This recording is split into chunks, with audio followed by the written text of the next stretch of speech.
Hi, Tom. Thank you for joining me on the podcast. How are you doing? Hello, mate. How you doing? I'm good. I'm good. Thank you very much. Thanks for having me. Appreciate that. No worries. Thank you for coming on. So, with me guests, I like to kind of go back to the start. How did you get into music? When did you first take an interest in it? Oh wow. Whoa. Uh, Probably from a really young age. I remember being sort of maybe 6 or 7 and really being obsessed with sort of listening to the radio as a child. I remember sort of religiously getting up every morning, putting my headphones on and surfing the FM waves and just sort of listen to pop music. I think that's when my love with music sort of started developing. And I remember my mother having a couple of Beatles records. We didn't have many records in the house, but she had those two, and it was Revolver and Sergeant Pepper. And I just listened to those records loads and loads. And I don't know, I think my love of music and melodies maybe sort of started there, thanks to those two records. And I always tell my mom that I'm sort of thankful she had those two records because I just think it really shaped my love and interest in music. And I think those particularly two Beatles records, I think sort of probably finest songwriting you can think of, and arranging as well. A sort of I was really obsessed with those records. And then sort of growing up, playing an instrument came really late to me. I had a love, like I said, of listening to music, but not playing an instrument. And that really happened when I was 16, I think. I just sort of decided to pick up the bass. That was my first instrument. And then sort of started playing with mates in bands. And then it just really became an obsession. And then I was living in France then because that's where I was born. I'm half French, half British. My father's a Yorkshireman, my mum's French, and I was born in France. And I came across this band as a teenager called the Smiths, and that was like really my eureka moment, if you'd like, as a musician. I just completely sort of changed my outlook on on music. I was just obsessed with them. I love their sort of ethos and sort of how they operated in the music industry. And that's when I started sort of learning about sort of indie labels, indie music, and what it meant at the time. How different those sort of artists operated within the sort of industry, if you know what I mean. Rather than big acts being signed to big labels, they were just sort of operating on a sort of uh, smaller scale, but still really sort of really developing their art. And and through that, through factory records as well, I got to know about Mute Records and Rough Trade and all the and it really sort of it really inspired me. And then sort of from that, I decided to move to the UK, and I moved to Manchester. Arrived in Manchester in 1993, I think it was, and with the hope of you know maybe one day sort of being able to make music for a living. It took a long time, I had to establish myself for a while on the music scene in Manchester, but I guess I got there in the end. So that's kind of a really compact story of what happened and how I got to sort of make music in Manchester. That was the start, at the beginning, if you like. And yeah. And the great thing about Manchester, it's a small town, and when you make music, I think it's quite easy to meet other lightly minded musicians, which I did. And it's like a journey, isn't it? You just sort of meet people along the way, and from those meetings, it develops sort of musical relationships. So yes, that was it, which eventually led to me playing in New Order. You know. It's a great journey from the start to where you are now. Yeah. So you were born in France. Was there no music scene around in France at the time then? Well, I just lived in a very small town outside of Paris, and there wasn't much going on there. No, it was just a really, really small city. No music scene there. Just sort of no. The only music there was there, I guess, was the one you would share with your mates, because that's what you're doing back in the days. You know, you used to do a lot of compilation tapes of music, and you pass it on to your mates, and then, you know, have you listened to this? Have you heard this? You know, which, yeah, I know today sounds completely alien to most people, but back then, that's how you sort of, you know, you talk about music and discover new artists, you know. So no, to answer your question, there wasn't much going on there. But yeah, hence I think what really influenced me to move out and leave France. But I guess when I think about it now, you know, I was only 20 when I left, and it was a big deal. You know, I left all my friends and family, and I arrived in the UK. I didn't know anybody, you know. I didn't know anyone, but I was really determined, and yeah, music was a big sort of passion of mine, and I just wanted to try and sort of have a go at it, you know, and see what happened. And I knew somehow that if there was a place that could sort of maybe give me that, it would be Manchester. I don't know why. I just felt like the music was right for me there. The music that was coming out of the city really resonated with me, if you know what I mean, more than any other cities in the UK, weirdly enough. But looking back now, I realized that the decision I made when I was 20 to move to the UK sort of really shaped my life, you know. So, and from that, some great things happen, you know, like, you know, that's the beauty of life, I guess, you know. Do you Yeah. think if you'd have stayed in France, it would have hindered your creativity?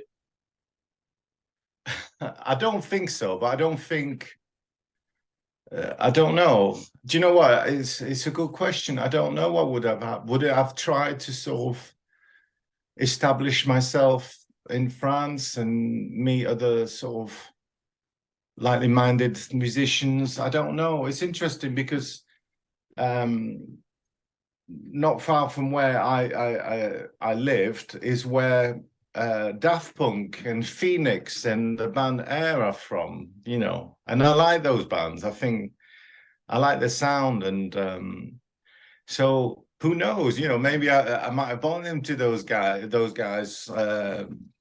You know, who knows? Who knows? But no, I don't know. I just it's a good question. I don't know what would have happened. Maybe I would have never made music. I don't know. I don't know. I don't So, know. I tend to not sort of, yeah, that feels like going backwards rather than forward. I don't know what would have happened. I don't know.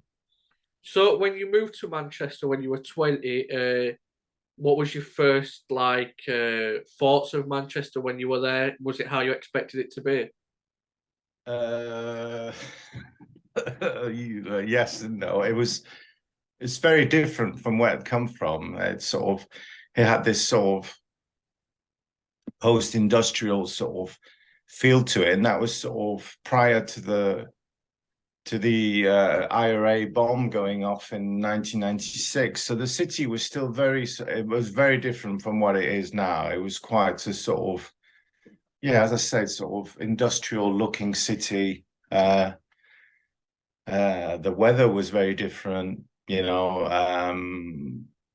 Yeah, everything was different, and it took me a while to adjust. But I joined the college to study sound engineering, and I met a lot of good people on the course that I was on, studying sound engineering, that are still my friends today. And then from that, sort of developed sort of relationships and sort of, you know, meeting other people, going out to clubs in Manchester, sort of enjoying sort of nightlife and live music, you know. And Manchester's a great city for that. There's music going on every night in most bars, so it was just a great city for that. So to answer your question, it did feel like the right sort of decision and the right move. I sort of finally felt that I was on the right tracks, you know, with what I wanted to do. You mentioned you were 16 when you started to learn the bass. What was it about the bass that you wanted to play that instrument? I think I've always been drawn to the bass, rather from electronic music to sort of bass players in bands. Is something, I don't know. It's always resonated with me as a musician, and I'm always drawn to the bass. I don't know what it is. So that was my sort of love for starting the instrument. And yeah, I think a lot of people assume that the bass is just like, you know, the instrument that a lot of people pick up because it's easy, and you know, it's not, it fits well with the, you know, playing an instrument. But there's a lot more to it, you know. It can be quite a melodic instrument, a rhythmic instrument, you know. Yeah, it's a good instrument. You know, I'm biased, obviously. I'd say that, but yeah, that was the thing that really drawn me to it, you know. And I've always had a love for sort of dance music as well, and I think it's always driven by the bass and drums, and it's the essence of dance music, I guess, you know. So How did you start to learn the bass? Would you play along to records? yeah, yeah.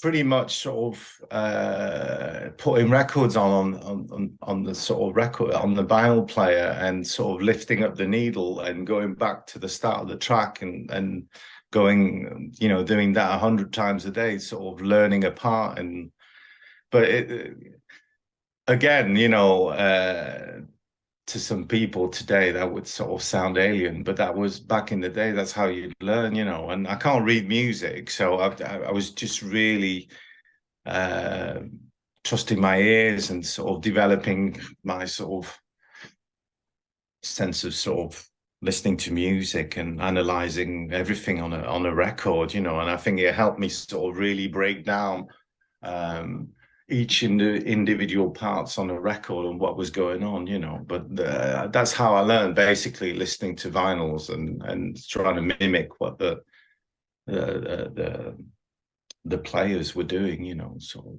trying to replicate what I was hearing, which I think is the best way to learn, you know.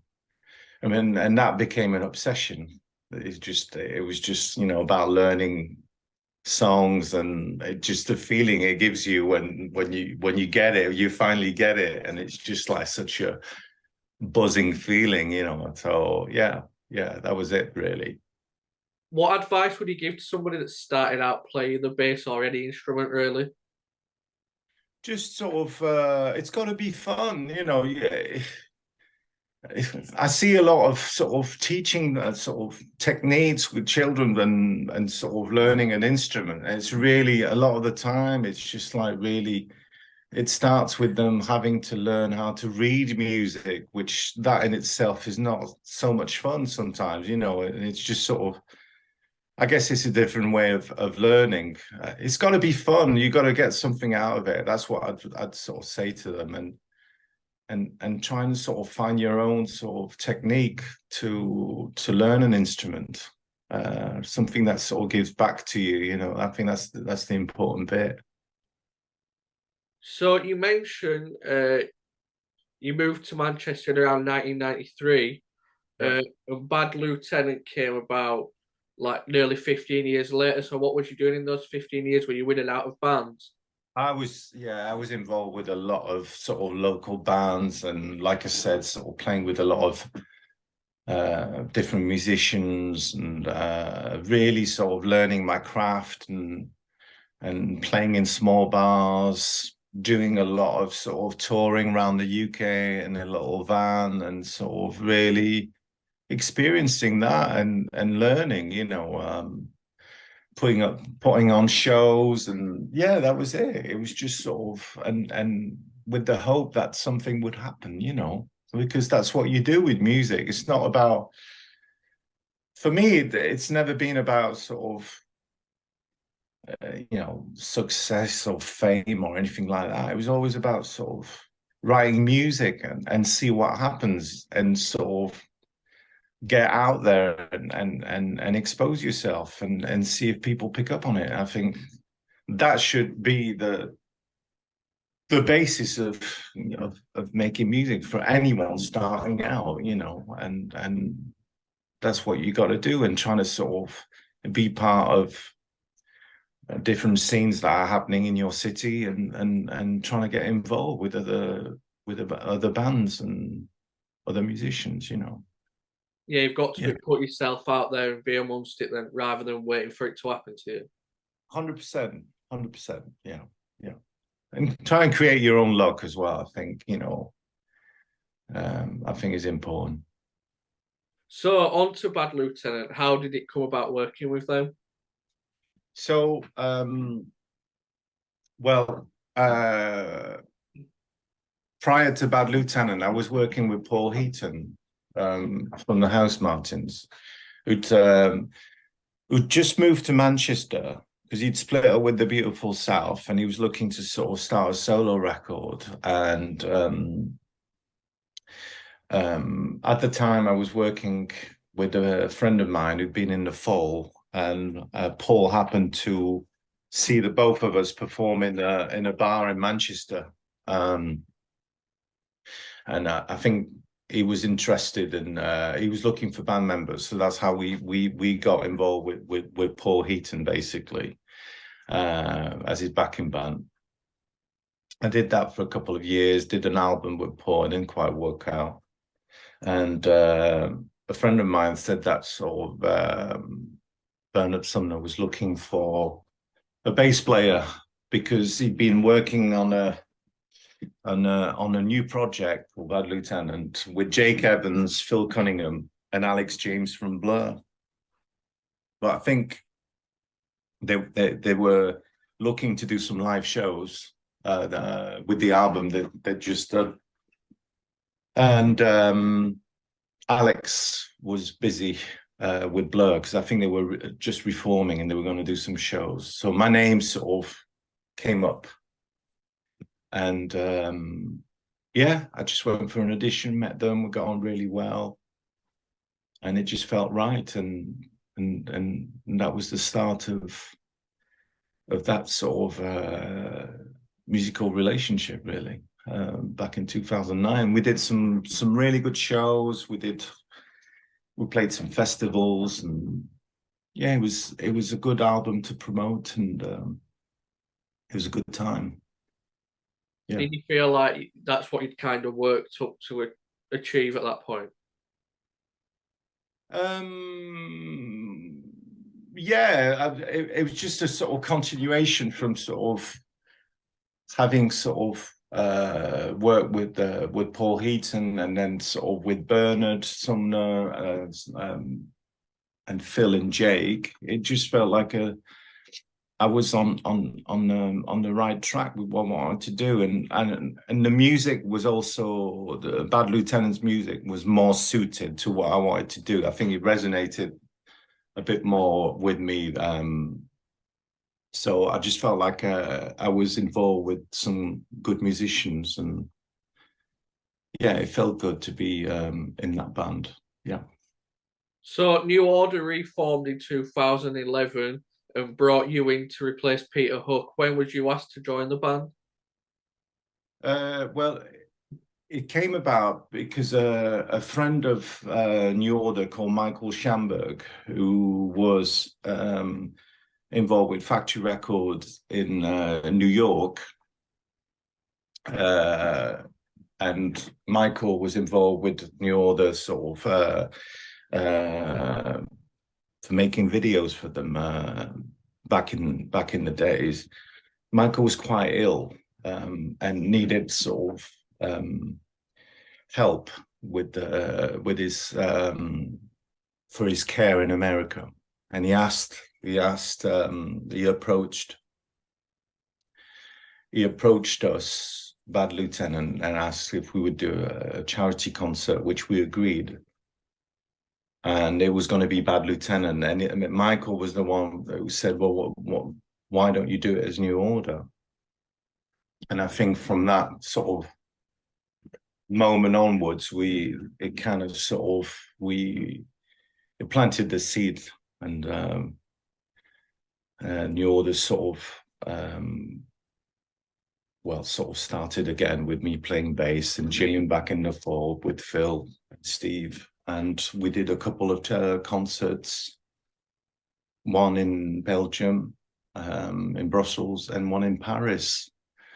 And we did those concerts for Michael, really. You know, they were charity concerts. And we didn't know what was going to happen. And those shows went down really well. And we thought, well, you know, maybe let's see what happens and carry on. And some offers started coming in. So it was very sort of natural and not really sort of, it wasn't a master plan, if you'd like. It was really for Michael Schamberg that those shows really happened.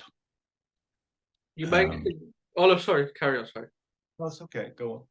Oh, I was going to say, you mentioned you're a big fan of the Manchester music scene, and New Order are a big part of that. So, was you a big fan of them as well before this?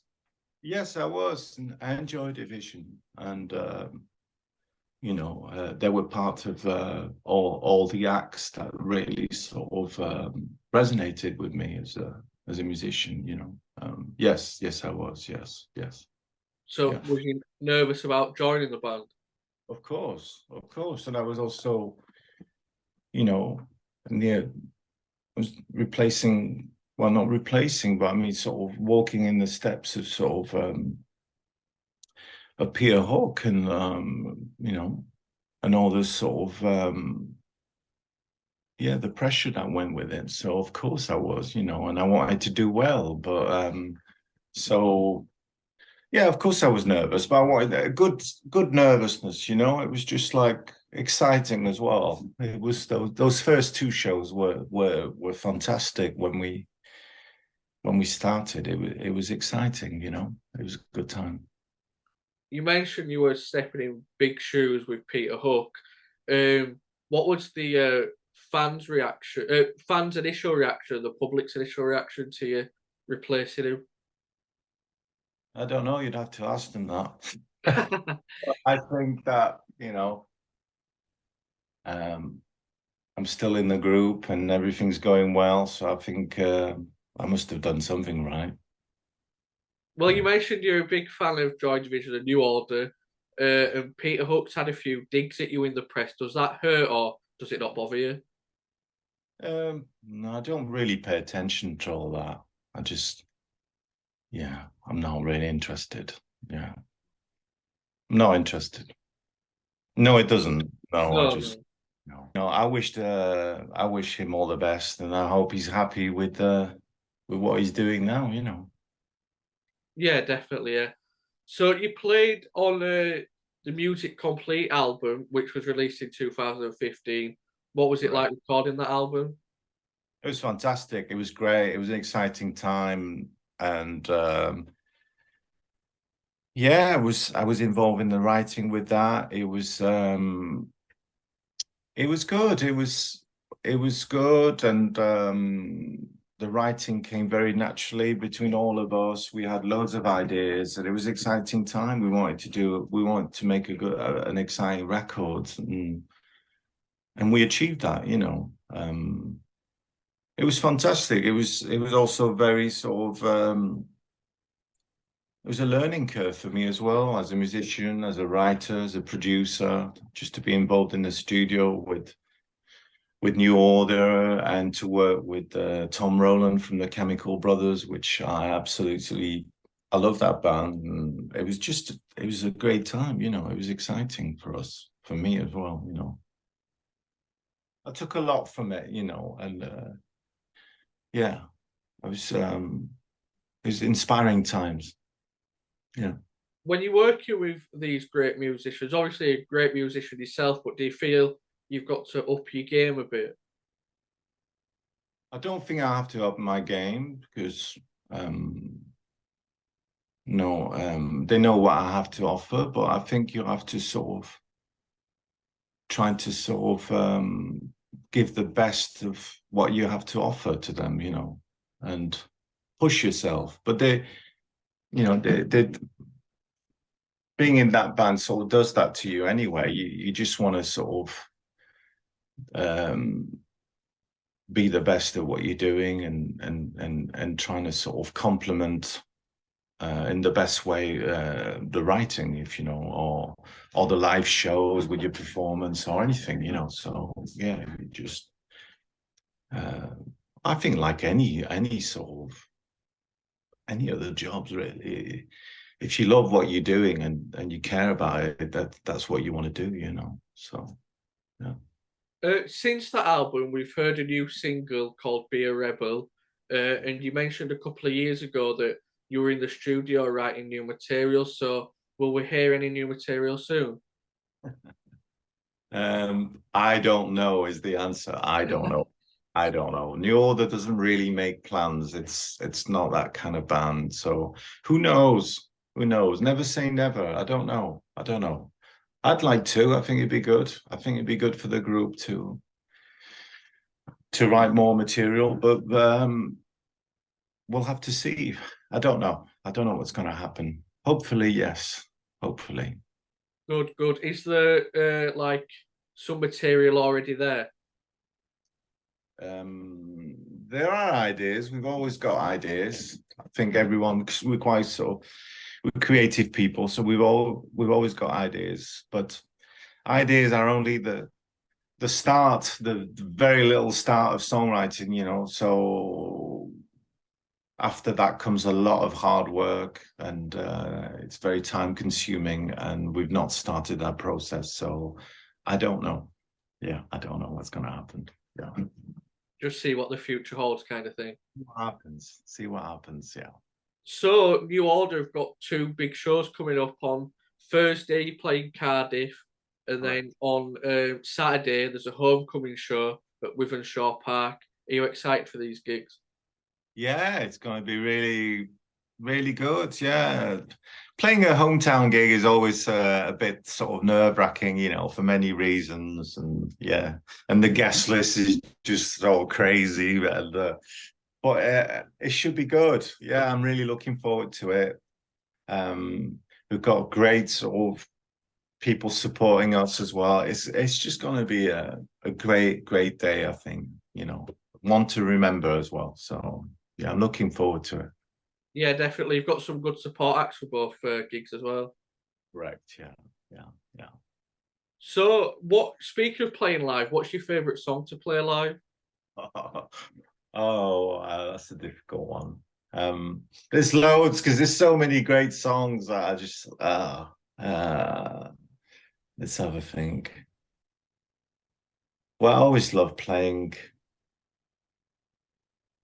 I really like playing Academic, which is a song from Music Complete. I always like playing that one. But you know, I love playing Crystal or Ceremony or Age of Consent, Silent Face. I mean, I love them all. They're great, you know, and I think that's one of the most amazing things with being part of New Order is the diversity in the material, and being able to sort of choose from such an amazing catalogue of songs. You know, the list is endless. It's just it's fantastic. So coming up with a set list for us is always difficult. You have to please the fans. We have to please ourselves with what we want, and but it's we just sort of, yeah, it's fantastic to have such great accolade of amazing songs, you know. So yeah. Yeah, you've got so many great songs, haven't you, with New Order? Um, so what's your favourite song? Have you got a favourite like that you like listening to rather than playing? When you're there, Yeah, yeah. yeah. Yeah, I've always really been drawn to Vanishing Point on the album Technique. I love that album. Uh, yeah, Vanishing Point is a great track. Trying to think, are there any others? There's loads. Yeah, I there's mean, so yeah, many great songs in there. It's hard to pick. it is. But that one sort of stands out for me. Yeah, Vanishing Point, great track, great production, and yeah, I love it. Well, we've mentioned the two big shows coming up. You've played small clubs, arenas, big outdoor shows, festivals. What's your favourite to play? I don't because I think sort of being a musician, you've got to take the highs and the lows. You know, I still travel in a van with my own band, Sea Fever, to go and sort of play little club shows, and I love it. I just think that's what a musician's all about. You know, it's you've got to you've got to enjoy every level of what's offered to you, you know, live wise. You know, I'm not a snob. I love playing the big shows, but I love playing sort of theaters. I love playing small clubs. It's a different sort of yeah, it's a different experience every time, you know. So yeah, I just feel lucky that I can experience all these sort of levels of playing in front of an audience, you know. So. Well, you mentioned their other band, Sea Fever. How did that band come about? Pretty much sort of wanting to work with Ewan Grono, who plays with Johnny Marr and Beth Cassidy, and obviously sort of Phil Cunningham's involved and Elliot Barlow, and yeah, it was just me having sort of some songs demoed that I played to you and that he really liked, and that's how it's all started back in, I think that was like July 2019. Obviously, it was difficult because the pandemic hit and we couldn't sort of really, you know, operate as a band like we would have liked to. But out of you know that sort of down period. Of being able to do live shows came a lot of creativity and we were quite prolific in writing quite a lot of songs, which was it was a good time, you know. So yes. Did the lockdown influence the first album, or was it after lockdown that it started like coming to you? We started prior to lockdown, and then we wrote during lockdown. I remember the first album, Folding Lines, being mixed via a Zoom session with we were sort of talking to the mixing engineer, and we could hear the output of his desk, and that's how we were making comments because we couldn't be in the same room, so we were just sort of mixing remotely, and that was an interesting time. That was obviously very time consuming as well, as you can imagine. You know, it took a while, but yeah, we got there in the end. It was yeah, it was a strange time. Strange time. You Yeah. speak about being time consuming. All the members of Sea Fever are in other bands. How do you juggle between the two bands, all of you? It's a good question.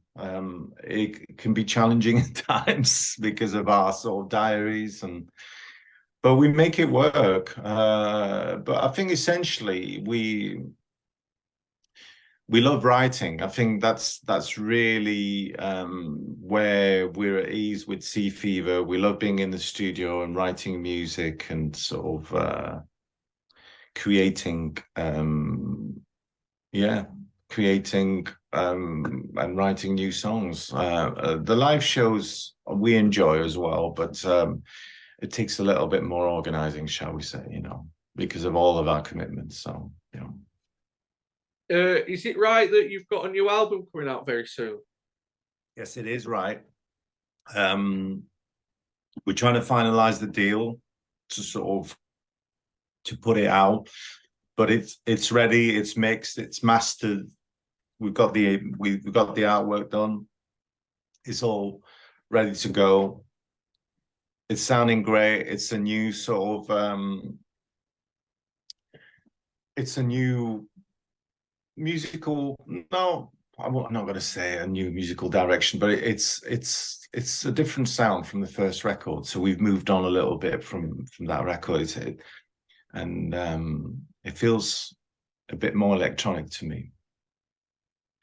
Still with guitars and everything, but we sort of seem to have gone a little bit more in the sort of electronic direction with this record, and we're really pleased with it. It's a good record. What influences you to take a different route with how the record sounds? Is it what you're listening to at that time, or what you feel, or? I'm usually the one who initiates all the demos for the songs, so I just felt like we owed it to the people who've been listening to us from the start, and I think we could possibly sort of release a similar record to the first one, but I don't see the use of that. I think for us as well, to keep it interesting, we had to sort of really push ourselves a bit more sonically and push the boundaries and trying to sort of experiment a little bit and trying to come up with a different sounding record, which I think we achieved that. So yeah, no, it was pretty much trying to sort of not move on 100% from the first record, but try and sort of keep everyone interested and on board with what we're trying to do as a band. Do you think that's important, to like mixing it up every record rather than staying the same? 100%. I mean, I think as an artist as well, you have to develop and experiment and also try and think outside the box is really, I don't see the use of trying to sort of replicate your last record. I don't know. I think you owe it to the fans as well. They probably sort of want to hear your journey and how you develop sonically as well. And so why give them the same record every time? So yeah, just sort of trying to. Do you know what I mean by that? Yeah. It sort of makes So that's what we've done with this new record. Yeah. So we'll see. Yeah, great. So with New Order, you've got 2 big shows coming up, and then with Sea Fever, you've got the album coming out once it's all finalised. Yes, so what show was all in at Gorilla on the 2nd of November in Manchester. All right, nice. Yeah. So what else have you got planned for the future then, with those 3 shows on the album? Well, I'm sort of continuously writing new music. I'm one of these person that thinks that sort of creativity finds you when you're working, if you know what I mean. So I'm always sort of tinkling and in my studio. So we've already started sort of writing songs for album 3 with Sea Fever. We're already quite sort of, we've got a lot of material for that. I've also started working with a singer called Claire Uchima, who sings live with the Pet Shop Boys. We've written some songs. Well, we've started working together, so I'm quite excited about that as well.